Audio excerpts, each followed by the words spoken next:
Vice President of Strategic Services at RedLine Solutions. Today we're going to just kind of do a recap of the webinar that was held earlier on May 22nd, 2013 on the distributor's role in the PTI. So let's go ahead and get started. There are milestones part of the PTI. The first two milestones, deal with assigning G10 numbers to your cases. You cannot assign a G10 to a case unless you have the company prefix, and hence Milestone 1 and 2 deals with assigning G10s. Milestone 3 is communicating those G10s to your buyers so that when they receive product from you and they scan that barcode, they'll know what the G10 is. Milestone 4 and 5 deals with putting the barcode onto the case and the human readable information. And then finally, Milestone 6 and 7 deal with reading and storing this information both inbound and outbound. So let's get started. Milestone 1, if you are the brand owner, and the brand owner is defined as one that has the logo on the outside of the box, if you're the brand owner, then you need to obtain your company prefix because the guideline is that the brand owner assigns the G10. So if you're not the brand owner, you don't have to worry about it. But if you are, you do need to worry about it and get your company prefix. As far as the G10, same rule applies here. If you are the brand owner, then you need to assign the G10. If you're not the brand owner, then you don't need to assign the G10. Just keep in mind that the lot or batch number is the responsibility of the one that's packing the product.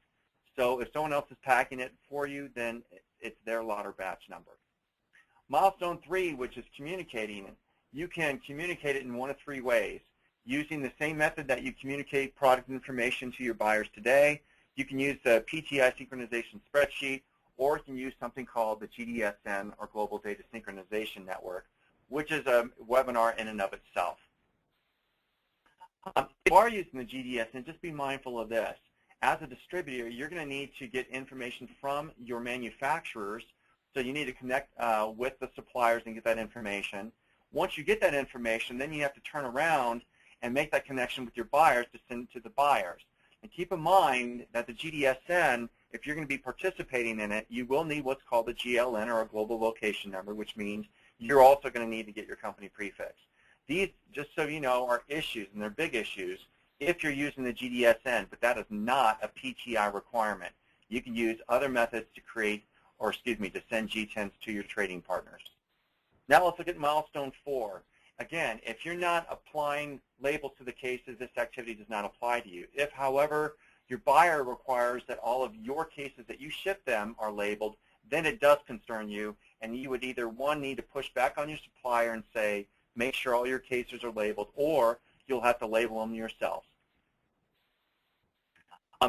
From a distributor's role on Milestone 5, the same as Milestone 4.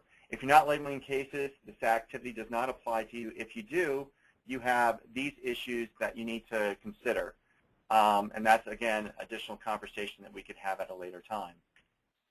Milestone 6 and 7. Milestone 6, the issue is this.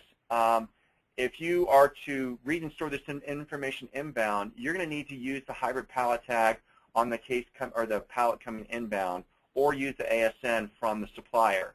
If you're cross-docking the pallet, then you can use what's already on the pallet, or you can use the existing ASN, turn that information around, and send it to your buyer. If, however, you alter the pallet composition, you will need to create a new hybrid pallet tag, as well as a new ASN, and send that to the buyer. And then finally, Milestone 7 is reading and storing outbound. The same would apply to you.